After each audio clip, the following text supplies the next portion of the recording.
नमस्कार। आपका अखबार के YouTube चैनल पर आपका स्वागत है। मैं हूं प्रदीप सिंह। देश और दुनिया में इस समय तालिबान का मुद्दा छाया हुआ है।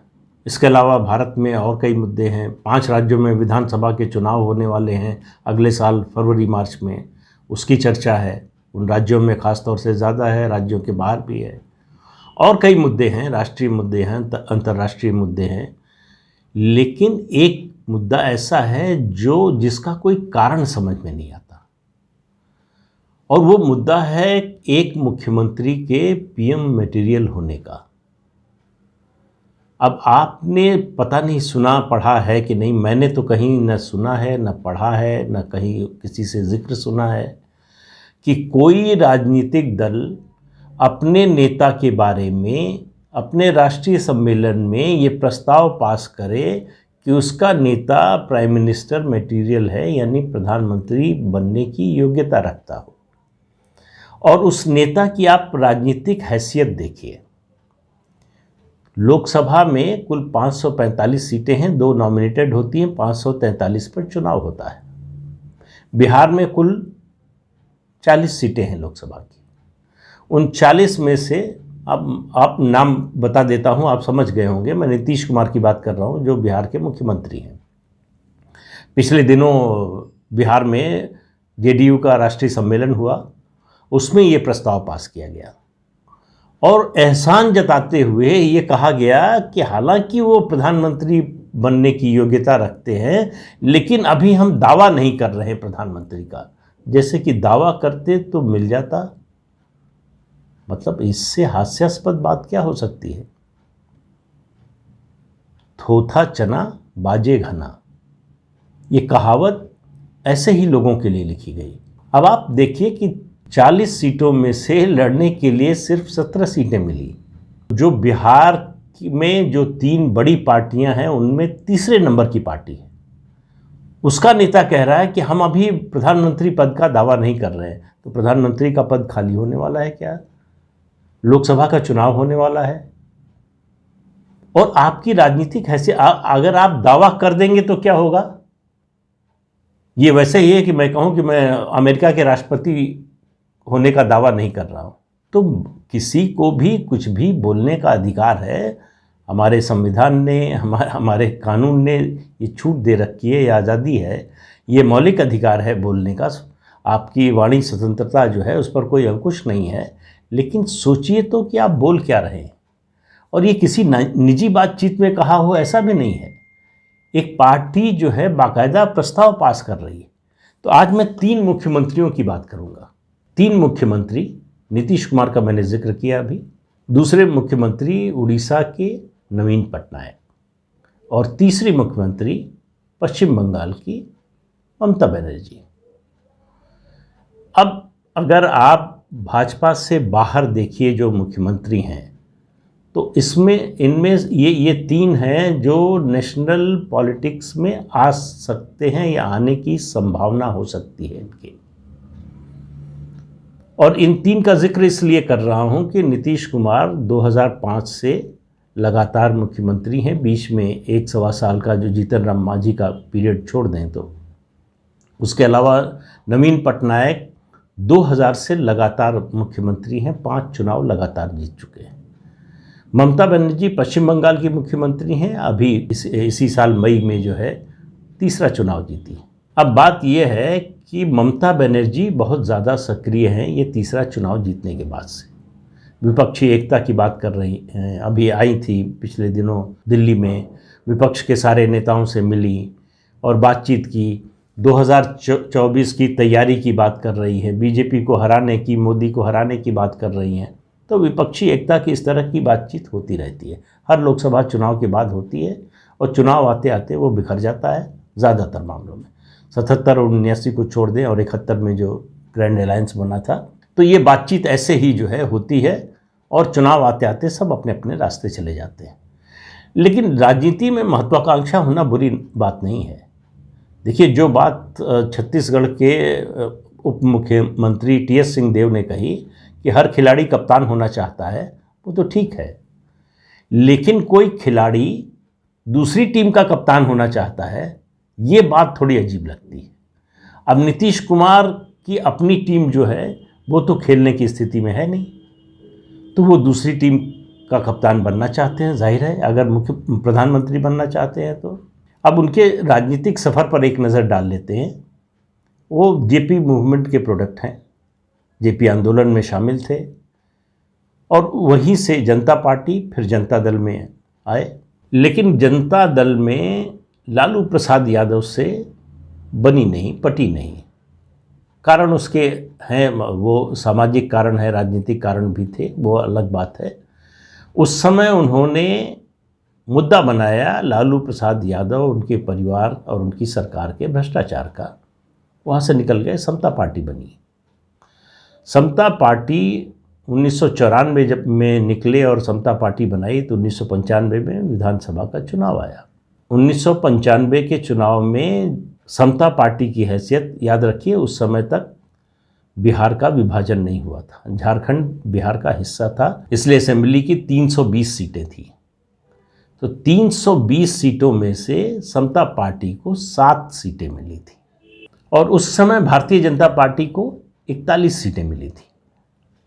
95 में यह नतीजा आने के बाद नीतीश कुमार को समझ में आ गया कि आगे की राह बड़ी मुश्किल है, तो एक जो है सहारा चाहिए, एक कंधा चाहिए उनको। सहारा जिनके पास ढूंढने आए भारतीय जनता पार्टी। 96 में भारतीय जनता पार्टी के करीब आए। करीबी इसलिए हुई कि जॉर्ज फर्नांडिस समता पार्टी में शामिल थे, कद्दावर नेता थे, राष्ट्रीय नेता थे, नीतीश कुमार की तुलना में बहुत बड़े नेता थे।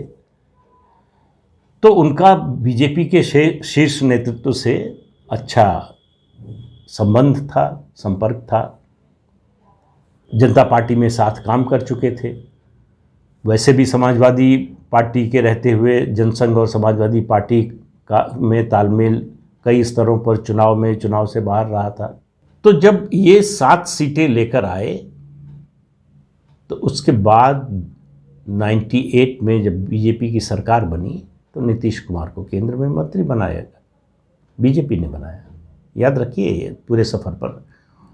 उसके बाद सन 2000 का विधानसभा का चुनाव आया।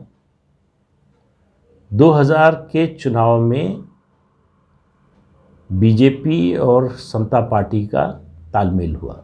बीजेपी 168 सीटों पर लड़ी, 67 यानी 67 सीटें जीती।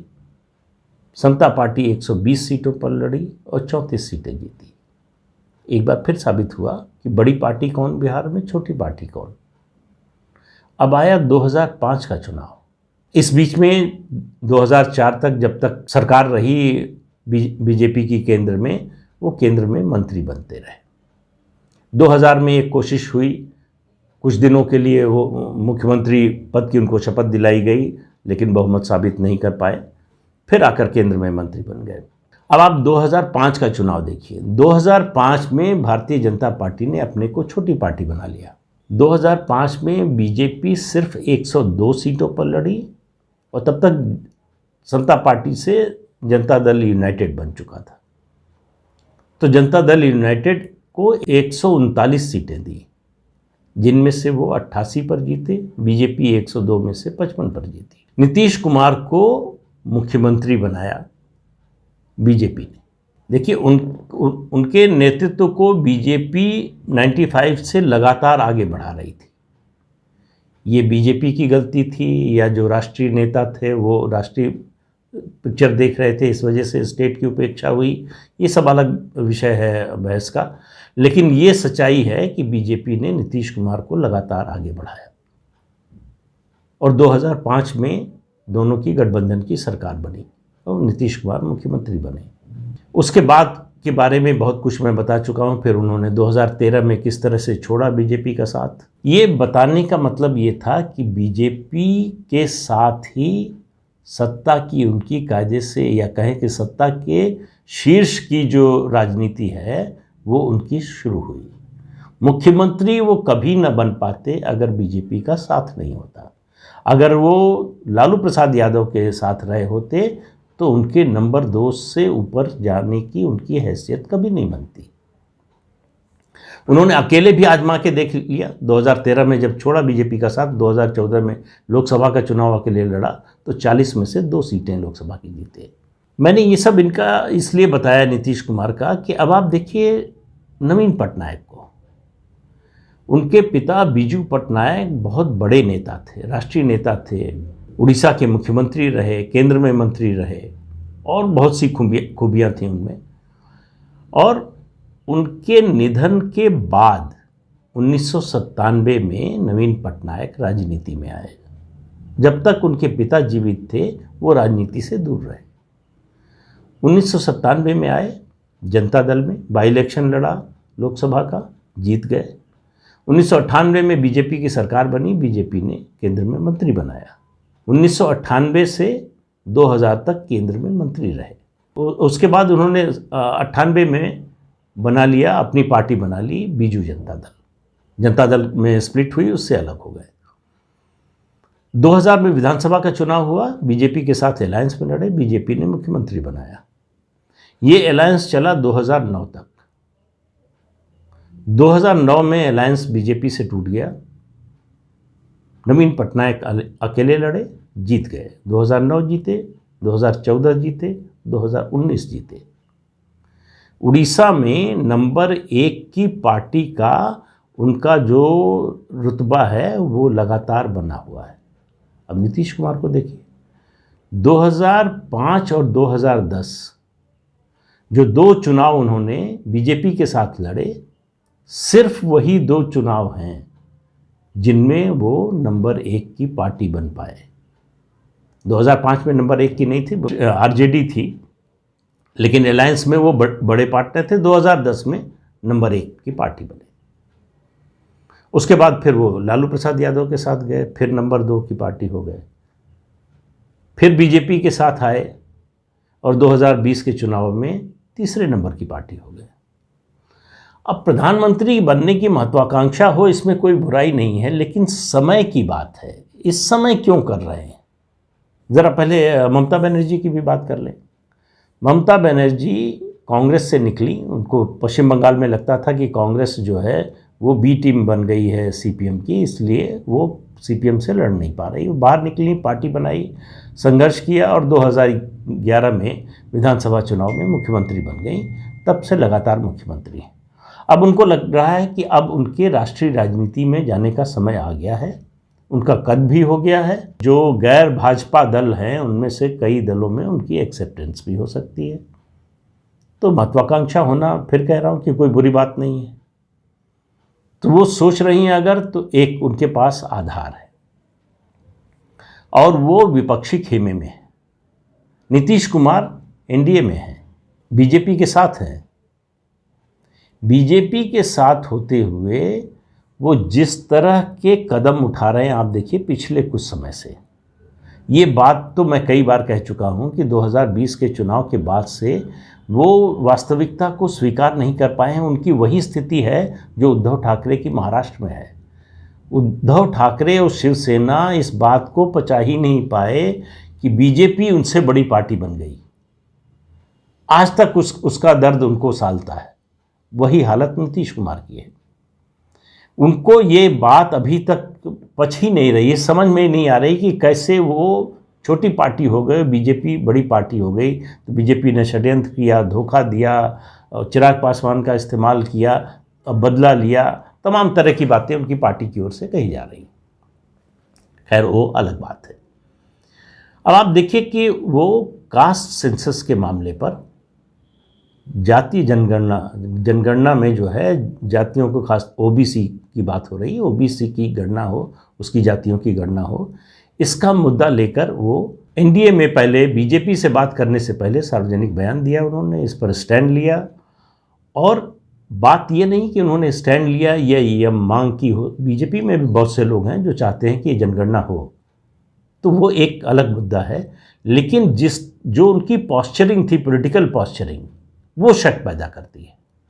और फिर प्रधानमंत्री से मिलने आए, डेलीगेशन लेकर आए बिहार के बाकी दलों का, और उसमें तेजस्वी यादव भी थे। तो 17 में जब तेजस्वी से अलग हुए, उसके बाद से पहली बार उन्होंने तेजस्वी की तारीफ की। उससे पहले तक आपको कोई बयान नहीं मिलेगा नीतीश कुमार का जिसमें उन्होंने तेजस्वी की तारीफ की हो। तो उनके लिए तेजस्वी के खिलाफ या लालू प्रसाद यादव के परिवार के खिलाफ भ्रष्टाचार का जो सब मामला था वो लगता है ख़त्म हो गया है। अब वो मुद्दा नहीं रह गया है। उनकी पार्टी में भी बहुत से लोगों को आश्चर्य हुआ कि ज़रूरत क्या थी तेजस्वी की तारीफ करने की। लेकिन नीतीश कुमार कोई काम ऐसे ही नहीं करते, बिना सोचे समझे नहीं करते, किसी रणनीति के तहत सोच समझ कर करते। उसके अलावा पेगासस पर जिस तरह से उन्होंने जांच की मांग की, ये मैंने पहले भी एक वीडियो में कहा था कि नीतीश कुमार ऐसे मुद्दों पर बोलते हैं जिस पार्टी के साथ रहते हैं उसके खिलाफ, जब वो पॉस्चरिंग कर रहे होते हैं, जब वो अपने कदम तौल रहे होते हैं, बढ़ा रहे होते हैं कि वो दूसरी दिशा में जाने वाले हैं, तब इस तरह की बात वो करते हैं। तो 3 मुख्यमंत्री, अब नवीन पटनायक को देखिए, बीजेपी का साथ रहा, बीजेपी से अलग हुए, तब भी अपनी राजनीतिक हैसियत बरकरार रखी। 2005 से 2021 16 साल हो गए, 2000 से 2021 21 साल हो गए। इन सालों में आप देखिए कि उड़ीसा में किस तरह से विकास हुआ है और बिहार में क्या हुआ। बिहार में 2005 से 2010 के बीच में जो सड़कों का, बिजली वितरण का, उत्पादन का काम हुआ, उससे आगे कहीं कुछ बढ़ा नहीं है।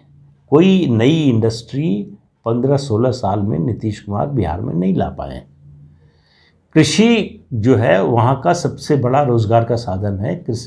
कृषि के क्षेत्र में भी कोई बड़ा परिवर्तन उन्होंने किया हो, टेक्नोलॉजी लाए हो, नए तरह से खेती की कोशिश की हो, या फिर एग्रीकल्चर प्रोड्यूस के लिए जो है एग्रो इंडस्ट्रीज लगाने की कोशिश हुई, ऐसी कोई कोशिश नहीं हुई। उसकी तुलना में नवीन पटनायक, सरकारें बदलती रहीं, उनका केंद्र के साथ उसी तरह का व्यवहार रहा जैसा एक राज्य सरकार का होना चाहिए, जैसा एक मुख्यमंत्री का प्रधानमंत्री से व्यवहार होना चाहिए, उसी तरह का रहा। उस गरिमा से नीचे वो कभी नहीं गए। तो नीतीश कुमार प्रधानमंत्री पद के मटेरियल तो हैं, प्रधानमंत्री बनने की योग्यता रखते हैं, उनकी पार्टी कह रही है, लेकिन वो दावा नहीं कर रहे हैं। ये संदेश किसको दे रहे हैं? प्रधानमंत्री का पद तो खाली है नहीं, अभी लोकसभा चुनाव 2024 में है, और जो अपनी उन्होंने साख बना ली है अविश्वसनीय होने की, उसके बाद कौन सा अपोजिशन का खेमा उनको लेने को तैयार होगा? अगर नीतीश कुमार पीएम मटेरियल हैं तो फिर ममता बनर्जी क्या है, फिर राहुल गांधी क्या है? और अगर मुख्यमंत्रियों की बात हो तो नवीन पटनायक क्यों नहीं है? नवीन पटनायक की पार्टी ने तो कभी ऐसा प्रस्ताव नहीं पास किया।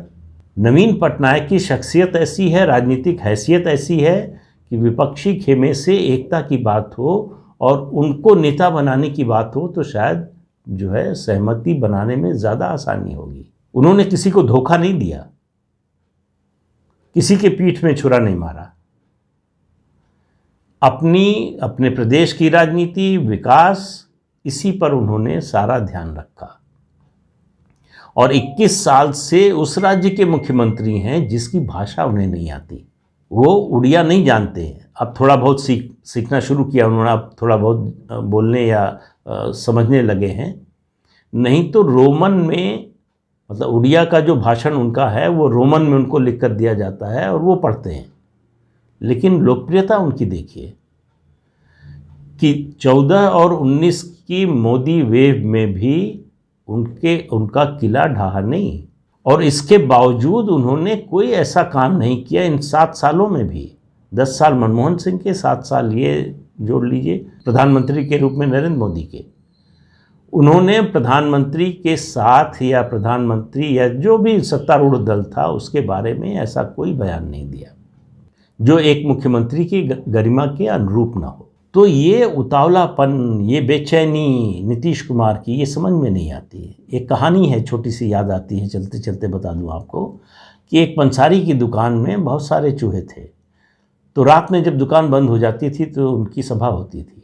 एक दिन देखा कि एक चूहा टेढ़े टेढ़े जा रहा है। तो बाकी चूहों ने पूछा, भाई क्या बात हो गई? तो उसने कहा, चुप रहो, तुम लोग अपनी बैठक करो, मुझे हल्दी की एक गांठ मिल गई है, मैं पंसारी बन गया हूँ अब। तो वही हाल नीतीश कुमार का है मुझे लगता है। देखिए, फिर कह रहा हूँ, ये बात रिपीट कर रहा हूँ, बार बार कह रहा हूँ, महत्वाकांक्षा होने बुरी बात नहीं है, लेकिन वास्तविकता का भी ज्ञान होना चाहिए। जब ये प्रस्ताव पास हुआ, मतलब ये प्रस्ताव नीतीश कुमार ने पास क्यों होने दिया?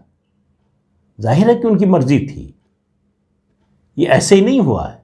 तो आप समझिए नीतीश कुमार का उतावलापन, नवीन पटनायक का संयम और ममता बनर्जी का अहंकार। देश किसको स्वीकार करेगा? सोच कर देखिएगा। आज के अंक में इतना ही। अगले अंक में फिर मिलेंगे किसी नए मुद्दे के साथ। तब तक के लिए इजाज़त दीजिए। नमस्कार। जाते जाते आपको याद दिला दें कि ये चैनल देखिए, शेयर कीजिए, लाइक कीजिए और सब्सक्राइब ज़रूर कीजिए। नमस्कार।